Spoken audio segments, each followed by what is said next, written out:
السلام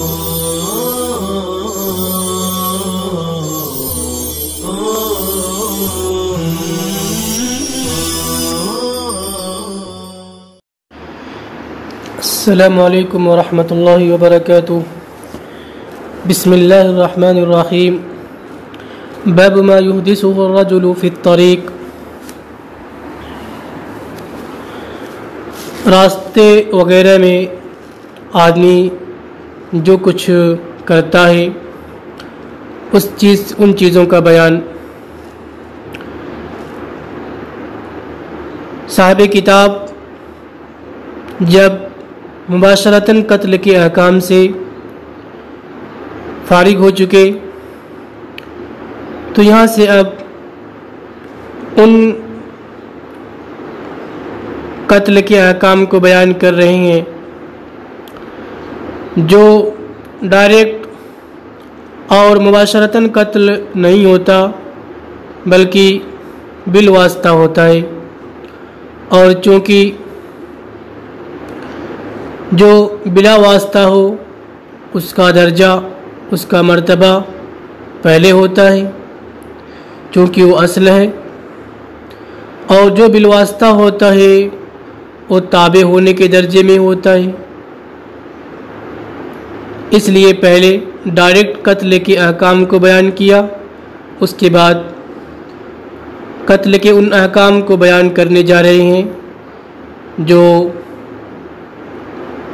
واسطے سے اور اسباب کے درجے میں ہوتے ہیں۔ چنانچہ فرمایا ومن اخرج الى الطريق الاعظم کنیفا او میزابا، اور جس نے بڑے راستے کی طرف بیت الخلا، پرنالا یا چھجا وغیرہ نکالا، او بنا دکان، یا دکان بنایا، فلرجل، تو گزرنے والے لوگوں میں سے آدمی کو یہ حق حاصل ہے کہ اس کو نکال لے، یعنی اس آدمی کو منع کر دے اور اس کو حکم دے دے کہ آپ جو عام راستے پر بیت الخلا وغیرہ بنائے ہیں اس کو یہاں سے ہٹا لیجئے۔ لأن كل واحد صاحب حق بالمرور بنفسی، اس لیے کہ ہر ایک کو حق حاصل ہے گزرنے کا، اسی کو فرمایا اس لیے کہ ہر ایک صاحب حق ہے بنفس ہی، وہاں سے گزرنے کو لے کر اس کو حق حاصل ہے۔ وبدوابه فكان له حق النقض، یعنی خود گزرنے کا حق حاصل ہے اور جانوروں کے ساتھ، اپنی سواریوں کے ساتھ، چوپایوں کے ساتھ بھی گزرنے کا حق حاصل ہے۔ فَكَانَ لَهُ، لہذا اس کو حق ہوگا اس کو توڑنے کا۔ فَكَانَ لَهُ حَقُّ النَّقْضِ،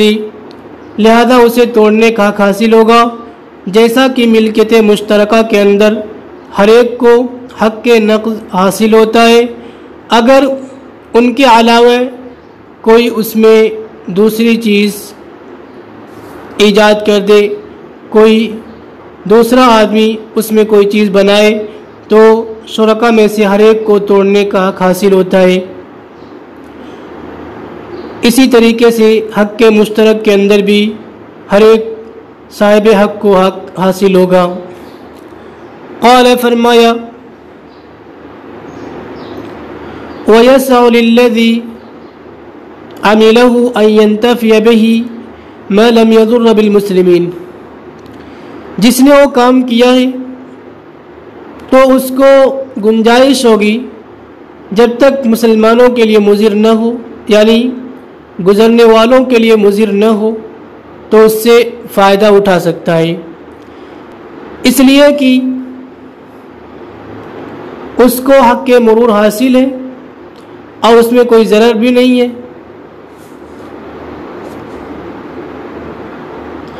فَيَلْحَقُ مَا فِي مَعْنَاهُ بِهِ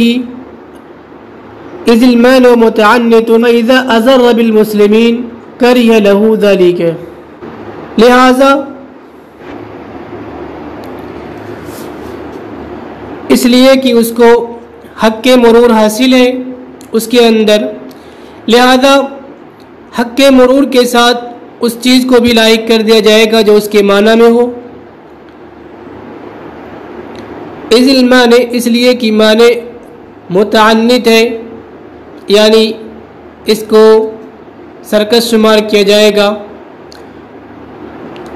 اب اگر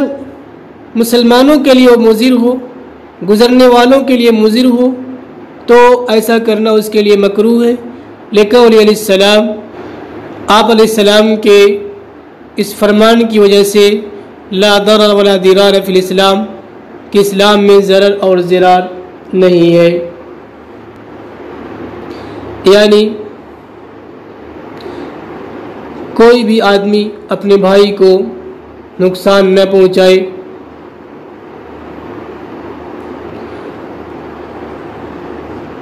ضرار یعنی ایک دوسرے کو نقصان نہ پہنچائے۔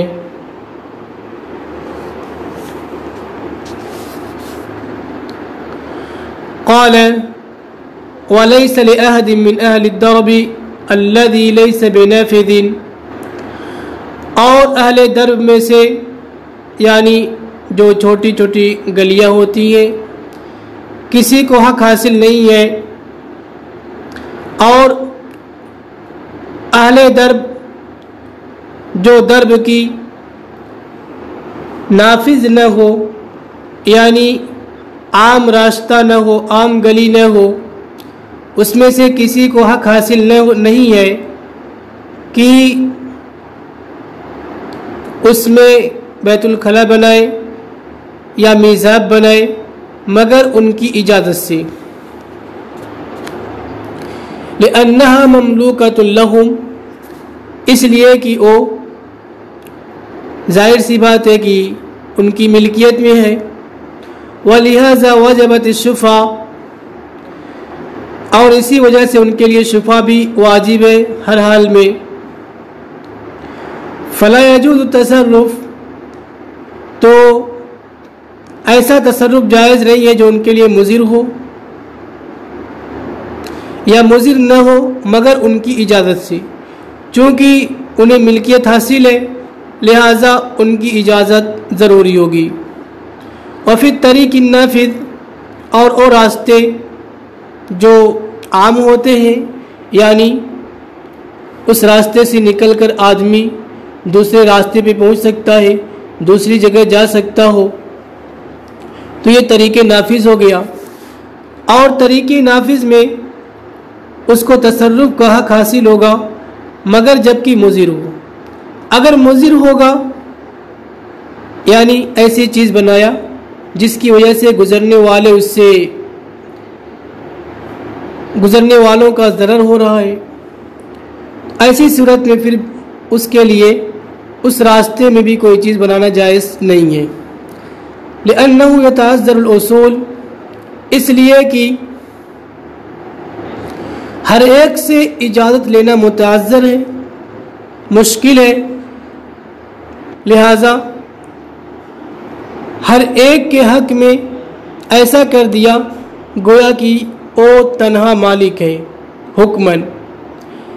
تاکہ کہ لا يتعطل علیہ طریق الانتفاع، تاکہ طریق انتفاع اس کے لیے یا اس پر معطل نہ ہو۔ ولا کذالک، اور غیر نافذ کا مسئلہ ایسا نہیں ہے۔ لأن الأصول إلى إرضائهم، اس لیے کہ ان کو راضی کرنا ممکن ہے۔ فبقي على الشرك، لہذا وہ شرکت پر باقی رہے گا حقیقتاً اور حکماً۔ یعنی اس عبارت کا حاصل کلام یہ نکلا کہ اگر وہ طریقہ، اگر وہ راستہ غیر نافذ ہے، تو جب غیر نافذ ہوگا تو چونکہ اس گلی میں چند لوگ رہ رہے ہوں گے، چونکہ گلی آگے جا کے ختم ہو جاتی ہے، لہذا ہر ایک کی اجازت لینا ممکن ہے، تو اس میں اجازت کے بغیر کوئی کام کرنا صحیح نہیں ہے۔ اور اگر راستہ نافذ ہے، اس سے دوسرے لوگ بھی گزرتے ہیں، یعنی آگے چل کر وہ راستہ کھلا ہوا ہے، بند نہیں ہے، تو اس میں ہر ایک کی اجازت لینا یہ مشکل ہے، بلکہ ناممکن کام ہے کہ کون گزرے گا کون نہیں گزرے گا، کس سے اجازت لی جائے۔ لہذا وہاں پہ ضرر کو دیکھا جائے گا، اگر گزرنے والا اس سے متضرر ہو، اس کو ضرر ہو، ایسی صورت میں وہاں کوئی چیز بنانا جائز نہیں ہوگا۔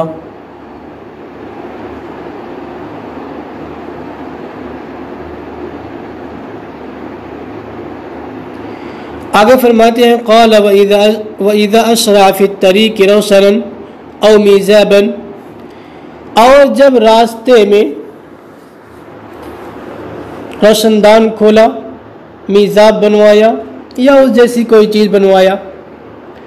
پھر وہ کسی انسان پر گر گیا، فعاتب، وہ انسان ہلاک ہو گیا، تو دیت اس کی عاقلہ پر ہوگی، اس لیے کہ وہ اس کے تلف کا مسبب ہے، راستے کی فضا کو مشغول کر کے وہ تعدی کرنے والا ہوا۔ وَهَذَا مِنْ أَسْبَابِ الزَّمَانِ، اور یہ زمان کے اسباب میں سے ہے۔ وَهُوَ الْأَصْلُ، اور وہ اصل ہے، یعنی یہ ایک قاعدہ کلیہ ہے کہ اگر کوئی کسی کی جانب سے تعدی پائی جاتی ہے تو تعدی یہ زمان کے اسباب میں سے ہے، اس پہ زمان واجب ہوگا۔ وَكَذَلِكَ إِذَا أَسْقَطَ، وَكَذَلِكَ إِذَا سَقَطَ شَيْءٌ مِّمَّا ذَكَرْنَا، اور اسی طریقے سے جب کوئی چیز گر جائے ان چیزوں میں سے جس کو ہم نے پہلے باب میں ذکر کیا، یعنی کنیف، میزاب یا جو دوسری چیزیں اس نے راستوں میں بنوایا ہو۔ وَكَذَا إِذَا تَعَثَّرَ بِنَقْضِهِ إِنسَانٌ، اور اسی طرح جب کوئی انسان اس کی ٹوٹی ہوئی چیز سے پھسل جائے، أَوْ عَاطِبَتْ بِهِ، یا اس سے ہلاک ہو جائے کوئی چوپایا جانور۔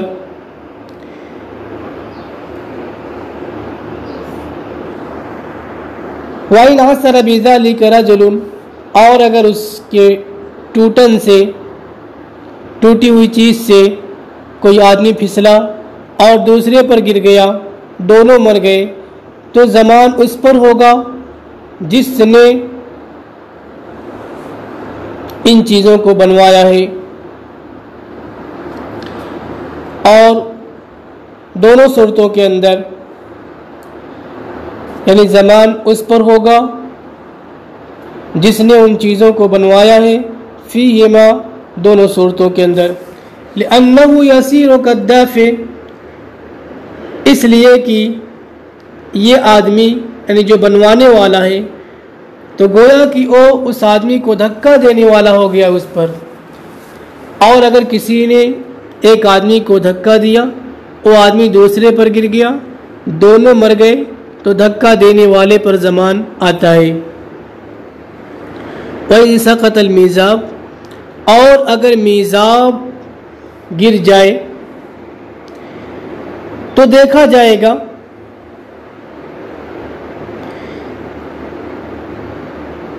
فَإِنْ أَصَابَ مَا كَانَ مِنْهُ فِي الْحَائِطِ، آدمی کو جو حصہ لگا ہے تو اس کو وہ حصہ لگا ہے جو دیوار کے اندر تھا، تو اس پر یعنی بنانے والے پر یا نکالنے والے پر کوئی زمان نہیں ہے، اس لیے کہ اس میں تو وہ غیر متعدی ہے۔ جب دیوار کے اندر والا حصہ لگا ہے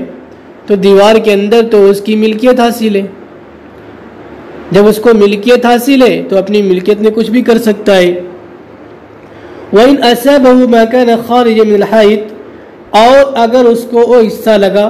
جو دیوار سے باہر نکلا ہوا ہے تو ضمان ہوگا عَلَى الَّذِي وَضَعَهُ، اس پر جس نے اس کو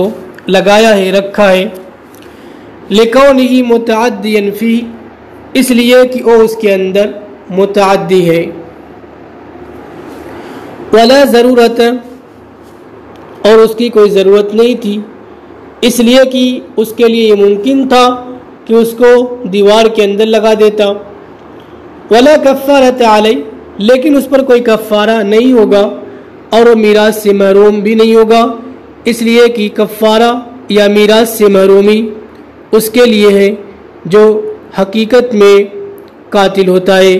اور یہ حقیقتاً قاتل نہیں ہے بلکہ حکماً قاتل ہے۔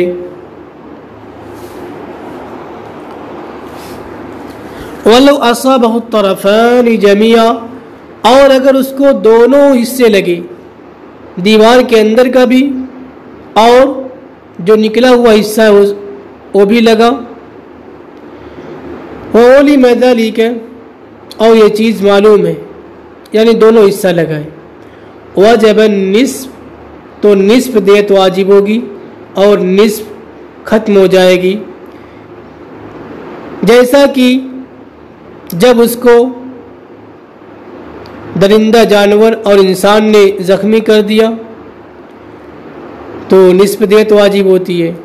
وَلَوْ لَمْ يُعْلَمْ، اور اگر معلوم نہ ہو کہ کون سا کنارہ اس کو لگا ہے، کون سا حصہ اس کو لگا ہے، تب بھی نصف کا ضامن ہوگا، اعتبار للاحوال، عام حالتوں کا اعتبار کرتے ہوئے، یعنی یوں کہیے کہ دونوں حالتوں کا اعتبار کرتے ہوئے، اس لیے کہ